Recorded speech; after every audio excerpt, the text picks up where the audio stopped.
สวัสดีจ้าพี่น้องมื้อนี้ก็มาให้กับมาลากับบาวโอ้ยซีนางก่อนแก่เมื่อยเลย บ่เป็นฮอดเทือนแล้วฮัลโหลอาดิวานกับสบายดีพี่น้องออกจากป่าแล้วเจ้า ออกจากป่าก็ได้พ่อต่ำอยู่พี่น้อง ลายตุกจ้าน างก็ได้หลาย จ้า มานางสีผัวอมราประวงศ์ เครียดเฮ็ดยัง ข้าเจ้าพี่น้องข้าเจ้าไปหาคนก็เลยบ่ไปต่อ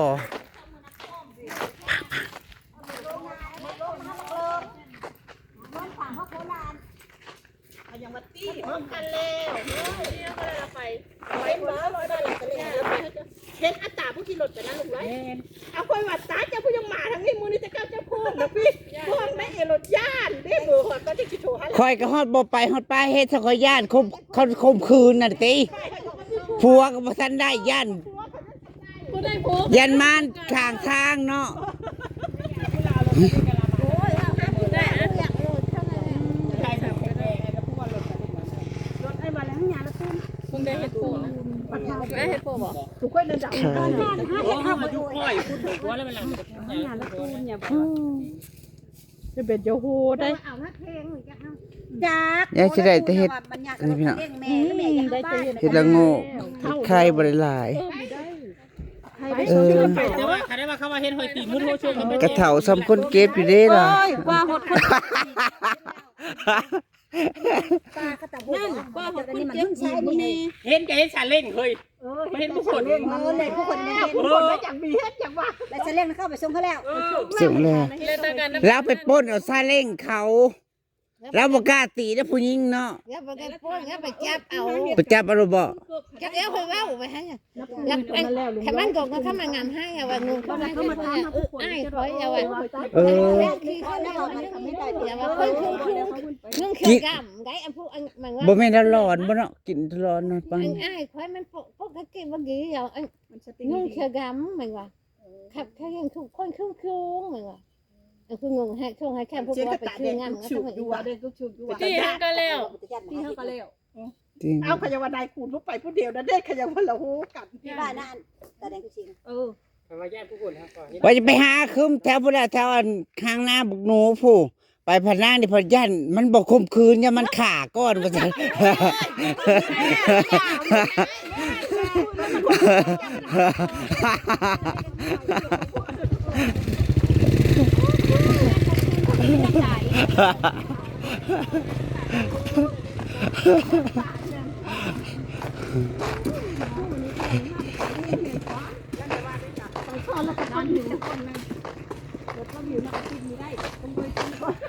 ขอสาเป็นมือกล้องให้ตุ้ยๆนะจ๊ะคลิปนี้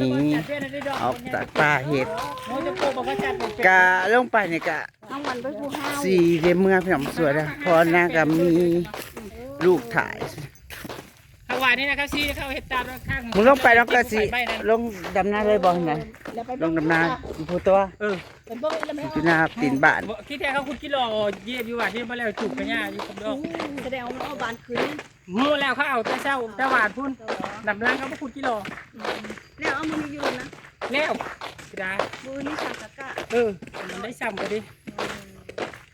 ดำนาซ้ำอื่นเนาะ ก้านะกับมาเลอะระบาดได้หนึ่งร้อย ซ้ำอื่น เดี๋ แล้ ยว ว อื่น อย่างนี้พอไปเอาเฮ้ยป่องยุบ หนาจ้ะ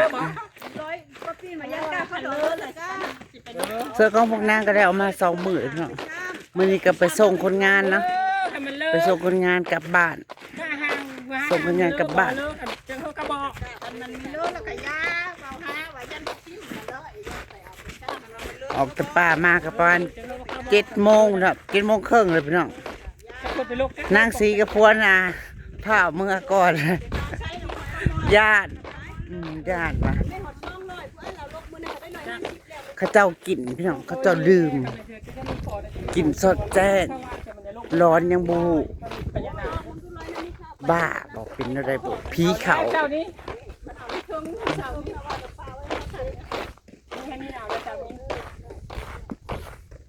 ที่ย่างไปรุ่นๆนี่ผู้ชายในกลุ่มผู้ชายอยู่ในป่าเนี่ยพี่น้องก็ มีลูกพี่ลูกน้องนางน้ำผู้หนึ่งหลาดที่ว่ากันแต่นางกับบริการจับกล้องขึ้นมาถ่ายดอกเพราะมันเป็นเรื่อง อันครอบครัวเรื่องอันนี้นะในกลุ่มของเขาเจ้าเด็กน้อง แล้วมันมาหอนนี่เลยเห็นรถลูกเขาจอดลาดบ่จังหวัดจอดรถทะเลเต็มมือนะโอ้ย เฮ็ดหอยตีนลูกเล่นเหรออันนี้คือปลาไข่ได้หรือลงไม่ได้แต่ว่าอัน ว่าสิไปให้ฮอดจุดบ้านไปท่ากับบ่ฮอนหาเฮ็ดกันดิโอ้ยย่านย่านพลายซื้อเสริมพอรอหาคนอยู่ตับปลากันแล้วย่านพ่อลูกลง ยังดีจะยังได้พ่อแก่งอยู่น้องพ่อต่ำพ่อป่นอยู่จ้ะ ยังได้ลายแล้ว หอดเข้าบ้านนะครับ ได้ลายแล้วกินมาเบิดดอกดีกว่า3มื้อพวกก็บ่เบิดจี้กินมื้อละดอกจี้กินมื้อละดอกเพิ่นสิได้กินลาย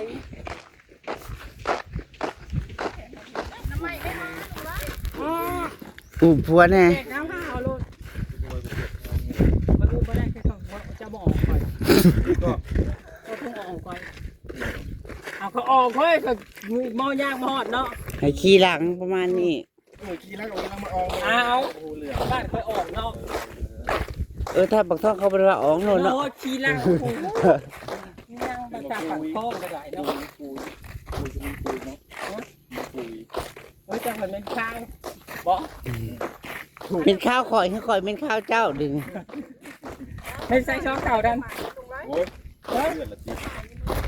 จักเด้ช่องเข่านั้นลงถ่ายอยู่ลุ่มบ่จักเฮ้ยช่องเข่านั้นยังบ่ทันได้มาเลย พอนางตุยแล้วขึ้นมาพี่น่ะเอาพ่อใหญ่น่ะขึ้นมาอยู่พี่บ่ไผจะอยู่เฮือนเราพุ่นน่ะอยู่พุ่นเดียวสองพ่อเมียน่ะยังบ่เห็นอยู่พี่น้องเห็นแต่รถแป๊ะๆอยู่นี่ ต้องพูดนี่นะเขาลักข่าวในนะมาทำเอาได้เฮ้ยเขาลักข่าวในดอนน้อยมาเคยว่าที่ชดบาวงรักไปนั้นตรงเข่า มาเบิ่งนี่จ้าของนางนะฮะ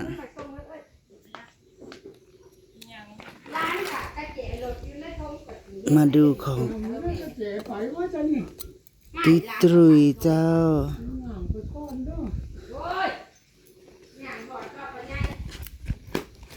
อู้จ้าได้หลายเด้อเนาะหลายดอกไว้ต่ำเอาลงไปต่ำจีแล้วก็ต่ำเนาะชาสุมากเนาะเห็ดนี่ มาเอาไข่เอาเงินไปซื้อเอาไข่นะเป็ดปัดเอา ได้อยู่ ร้านคนหลับก็ว่าขอเงินมาแล้วซื้อกระเจให้มา เพิ่นยังมาตกลงว่ะเขามาก่อนเพิ่น เป็นลงไปถามพูดบ่ มึงเขาไปถ่ายอยู่ว่าเราปุ๊บไปมาสิออกนี่ฉันบ่ฮอดจะมีก้อยขี้ไปเด้อไปยา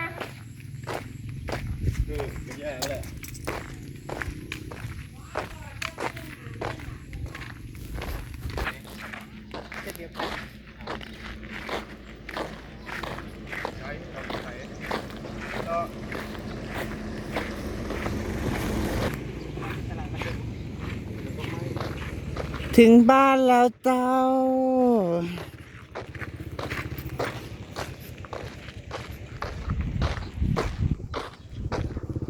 หมู่บ้านเขาก็ประมาณอยู่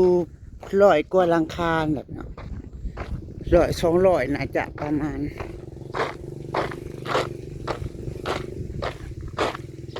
เพื่อสิฮอดจิตปวดขาพี่น้องเอ้ยเพื่อสิฮอดเงิน คนในเมืองบ่เคยย่างเนาะคนก็ให้คือมวยที่เจ้า เพิ่นบ่ค่อยไปหาเฮ็ดช่วยเพิ่นว่า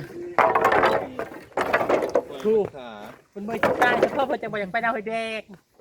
แล้วก็เคยไป ไปบ้านไปบ้านจังดุเลย เป็นสิบเลยบ่ลือพ่อจะไปใช้ใช่พ่อจะไปใช้ โคตรได้ใจ ปกติ โอ้ยมาโคตรเด้อยืนใช้กันมายืนต้นมันโดนทุบเด้อ แค่นั้นพอที่ให้ออกนะ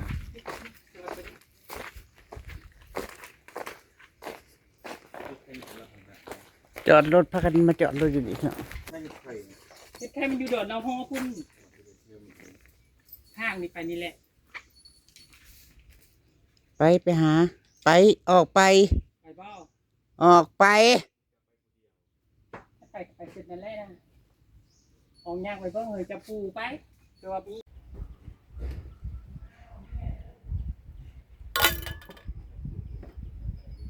ถ้าไปมีเงื่อนเลยแบบโผล่มาอยู่ โอ้ยอันนี้อ่ะที่ หอมหอมพี่น้อง ที่นั่งอยู่ไว้อยู่น่ะ จักแล้ว อันนี้ของนางเลย ของนางตุ้ยตุ้ยอุ้ยงามบลี ไปถึงเลขก่อน จีนะพี่น้องเนาะจีตะ ไปมีผัวก่อน ก็เด็กเราเป็นผัว ไปมีผัวก่อนจะเสียไปกินแต่เรื่องของนางก็ยังมากิน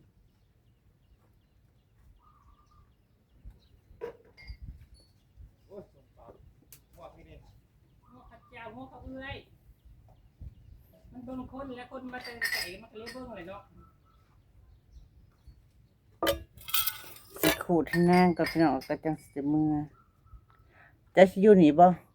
เขาเมื่อก่อนเด้อ เก็บเอาเด้อเฮ็ดเอาเด้อเก็บเอาเด้อ อายุซอยดำหน้าบ่ กินข้าวก่อนจังมือ อยู่ซอยดำหน้า บ่กินบ่ข้าวดิบ่ บ่บ่ เอา พามาหาลูกกู แล้วแต่ฉันบ่กินกับมือยันมันจะกินข้าวตอนคนมาสองมากก่อนมันเป็นที่ใช่กันเขาได้เห็นบ่เคยว่าสิแดงนะแล้วก็เมื่อจำเลยที่ว่าให้ท่านป้าไปว่าหน้าบ่แยกป่านนี้เอาเฮ็ดสมจุดบ่ไว้เนี่ยแต่ว่าพูดนะเนาะ เสพใส่ยังสิมาย่านคาปูเล่ พระกันเห็นข้าเจ้าพี่น้อง คอยบ่ได้อยากมา เป็นอีหยังบ่ เอง บ่รู้ อ้าวบริโอกับเจซี่อยากมาญาติญาติ ข้าเจ้าเป็นหยังบ่รู้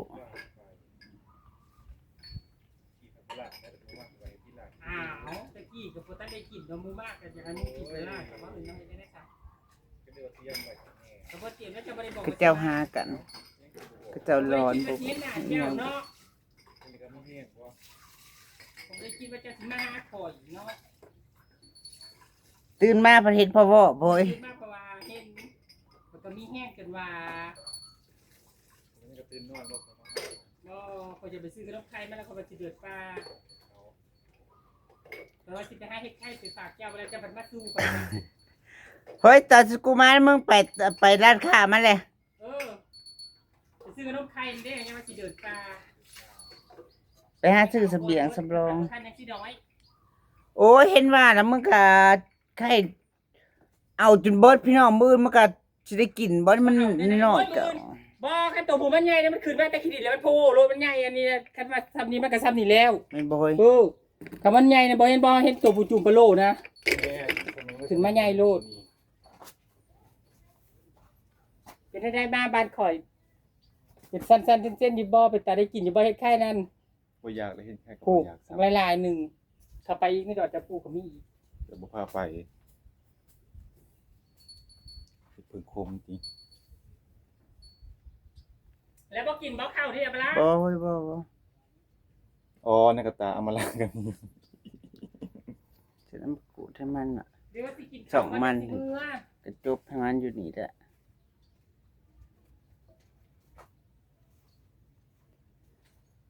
เอาข้าวแล้วก็ล้างมาหอนเฮิดเทิงเฮ้ย เอามานั่งพี่ภาคมึงมาเว้ากับ FC มึงทำแม่นให้กูเป็นเจ้าของช่องอยู่ได้ ก็สิมานั่งตากแดดนี่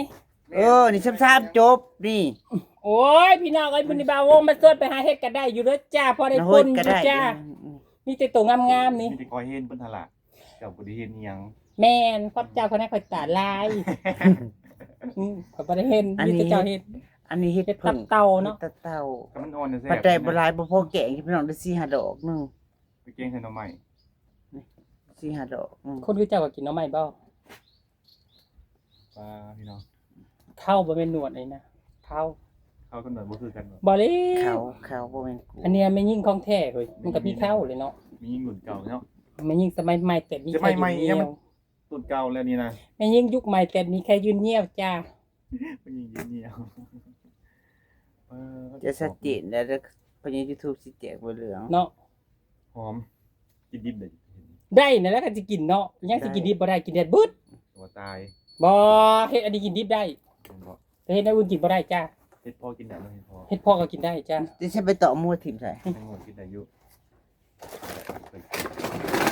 เอาลงไปให้เขาล่างแกง บ่ได้ให้สิเจ้าเบิด บ่ได้ มืด ได้ ได้บ่เอากินอยู่คู่มือกินอยู่คู่มืออยู่ใต้เขาก็ได้เอาเจ้าได้ใส่กระตาเจ้าเมื่อมันเบิด ในครั้งแรกเลยบ่ได้กิน นั่นแล้วบ่แม่นสิว่า ต้องเกรงใจ คันเจ้ามาหาบ่มาหา มันลายแล้วมันพอต่ำแล้ว เอาโหลดเอาใส่กระ แต่เจ้าบ่มาหามื้อนี้ก็ก่อนสิไปหานะก็สิมาไว้ซุมเจ้านี่แล้วคิดว่ามื้อนี้สิไป เอา นะ มาต่ำมึง บ่ได้อยากเอา บ่ได้จะได้ของผู้ใดป่านนั้น ผมคอยหา ของเบา ลืมไปแล้วคอยหา เจ้าก็อยู่กินน้ำมันติข่อยเนี่ยของข่อยก็สิมากิน กะยาแล้วข่อยก็สิให้ผัวข่อยตอนนี้เจ้าก็บ่อยากเอาบ่ เนาะ เนาะ อยู่นี่แล้วลงไปดำน้ำน้ำมันข่อยสิมาเอามื้อแรงน่ะข่อยสิมารับสิเล่นมื้อตายอีหยัง เอาแรงมากทำได้ซียูป่ะซียูเป็นงูแล้ว เดีมันมาเลย ทำเรา ตามมาตี เฮ้ยมาเด้เฮ้ยแม่น้อยแม่ใหญ่สิตีกันแล้วนี่ เป็นนันกรรมการ มาโอ้ยจะแม่นนางตำเลยมาอยู่ทางหลังอยู่เข้าเฮียงกระเต็กมื้อคืนนี่ผู้บ่าวมาใกล้อยู่จะได้บ่ได้กินมันยังรวมอยู่บ่ สิให้กูหยังเอาไว้กินกับลูกกับผัวสู บ่ได้ผิดกันเรื่องคนบ่เอาเฮ็ดข่อยสิเอาใส่กระต่ายพวกข่อยกับบ่ให้พวกอยู่กินอยู่พี่รถมึงกูตามมาใส่ให้กู มึงก็ไว้กินกับผัวมึงกูมีปัญญาของกูหากินเองได้ เปิ้นหายเฮ็ดพวกข่อยนี่ข่อยจะให้พวกข่อยกับบ่ให้ใส่มื้อนำให้มันอยู่กินอยู่พี่ เมียกับเมียใหญ่แบกกับโตบ้องจัดการ เพิ่นว่าของกูก็มีกูบ่พี่บ้า อัน บ่ นี้ จะ คอยเฮ็ดอันเจ็ดดอกในจังหวัดใดอันพ่ออันตามนั่น แล้วบ่เห็นบ่พ่อใหญ่ที่เขาตามหานะ บ่เห็น คันมาย่านคนทำญาติเอาซาเล้งคนน้อย เอา ก็นั่นแหละย่านคนประสิญาติซาเล้ง กันร้อนเลย มันร้อนกินร้อน อันภูมิต้านทานของคนมันบ่คือกันเฮ้ย เนาะเฮ้ย ที่ว่าพี่เขาบ่ดอก พี่อันนี้แหละเนาะ คือกูเลยกูตูนน้องน้ำมัน อันนี้ให้เป็นตายคักน้อยหายใจบ่ได้ ตอนบอกชุกมาน่ะได้แล้วไปผูกแขนเขานั่นเด้ มึงตูน้องน้ำ พาชุกไปผูกแขนนั่นยวนโรงงานน้ำน่ะเด้ โผล่ไปตู มาพอมาตูนน้องน้ำมาเด้ ฮ้อน ตูนตีนบ่คงดินมันเลย ใครแล้วยังขึ้นมาได้เนาะ บ่แม่น้ำชาไก่ไข่อยู่ แล้วมันช่วง คนน่ะยังตามหาบ่ได้ป่า คน นะ ตามหากันผีเข่าว่าซ่านผูก ยังตาม อั หาน แลนตั้งแต่ครัวบ้านดงบ้านบ่าวอ้อยจนผิว กูก็ว่าที่อันโจกอันโทรศัพท์กูมาโอ้ยมันเป็นเรื่องสิทธิคนส่วนบุคคลร้านกูเนี่ยนะบักอันที่ว่าแบบ เอาร้านเจ้าบ่ ลูกเจ๊อ้อยเจ๊ทอดเนี่ยดิ เออ น้องลูกละสาว ดูกระสาว นี่อันเนี้ยเข้าดันแล้วให้ เอา เข้าบุเตียนหาคนแล้วแล้วเฮ็ดละงกลงแล้วเต็มกระจุยจูบมันอู้ผู้นึงนะ จะแม่นเฮ้ และอันนี้ผู้ขาวๆชุ่มๆนั่นให้นั่นแหละผู้ตัวน้อยๆได้จังได๋ครับเลยเฮ็ดละงกแล้วเต็มจุยขนาดเต้นตามทางก็ยังมีเฮ็ดละงก ใส่มาเบิ่งดูเฮ้ย จริงๆก็อยากได้อยู่แต่มันเป็นของหมู่ นั่นบ่ แล้วบูก็อยากเอาให้เฮ้ยเนาะบูบ่ได้อยากเอาไว้ ก็เอาก็ได้แต่ดอกงามๆแต่ดอกใหญ่ๆ 17 ไปแล้วพี่น้องตาติดตามคลิปหน้าจ้า เอาในใส่ นิสัย คลิปนี้ไปแล้วจ้าสวัสดีจ้า กูหากล้อง